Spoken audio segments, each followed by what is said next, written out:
Okay, in this simple C tutorial, we will be discussing Booleans.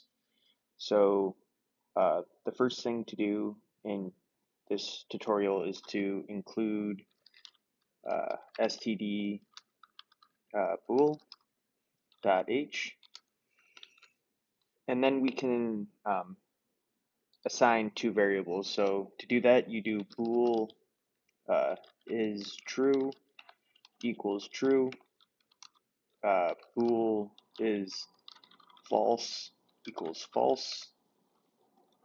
We can print uh, so value of true equals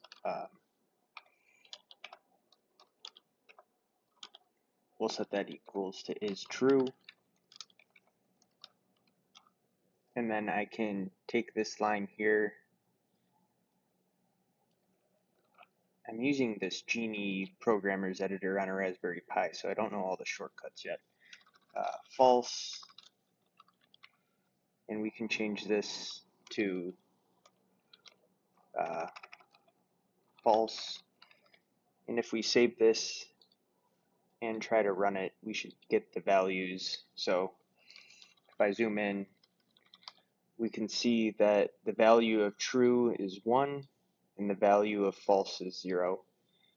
Hope this simple C tutorial about Booleans helped anyone. Please give this video a like, comment, and subscribe. Thanks for watching.